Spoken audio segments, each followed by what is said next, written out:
Assalamualaikum warahmatullahi wabarakatuh. Perkenalkan, nama saya Anissa Adewehwadani dengan NIM 1201194201 dari kelas TI 4311.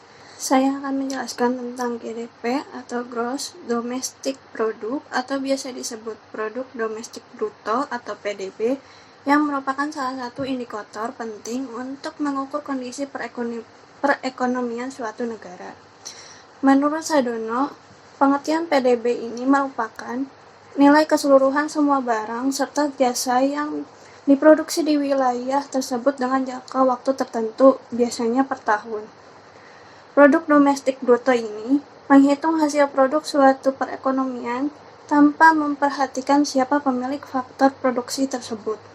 Bapak Suharyanto selaku Kepala BPS mengatakan, pertumbuhan ekonomi lebih lambat dibandingkan kuartal 1 2019 sebesar 5,07% dan jauh lebih lambat dibandingkan kuartal 2 2019 sebesar 5,27%. Fakta fenomena tersebut dapat disebabkan oleh 1. Kinerja ekspor-impor tumbuh negatif.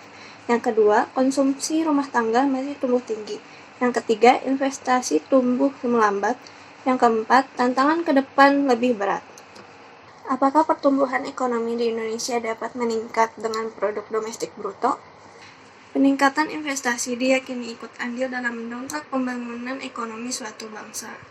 Dalam ekonomi makro, investasi juga berperan sebagai salah satu komponen dari pendapatan nasional, produk domestik bruto atau gross domestic product. Investasi memiliki hubungan positif dengan PDB atau pendapatan nasional. Jika investasi naik, maka PDB akan naik. Begitu juga sebaliknya, saat investasi turun, maka PDB akan turun. Harold Domar mengemukakan teori yang sangat melegenda bahwa untuk menumbuhkan suatu perekonomian dibutuhkan pembentukan modal sebagai tambahan stok modal.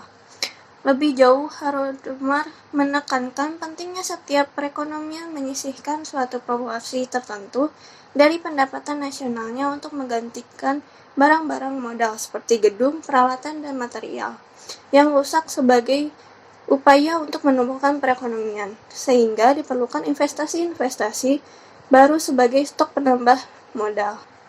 Oleh karena itu, diperlukan adanya dukungan dari seluruh pemangku kepentingan guna memastikan beragam terobosan kebijakan yang telah ditempuh pemerintah dalam memastikan meningkatnya investasi. Peraturan Pemerintah Nomor 24 Tahun 2019 tentang pemberian insentif dan kemudahan investasi di daerah. Pemberian intensif dilakukan dengan memberikan pengurangan, keringanan, atau pembebasan pajak daerah, serta pengurangan, keringanan, atau pembebasan retribusi daerah.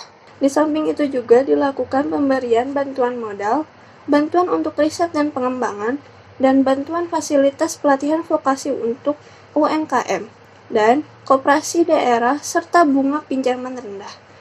Sekian dari saya.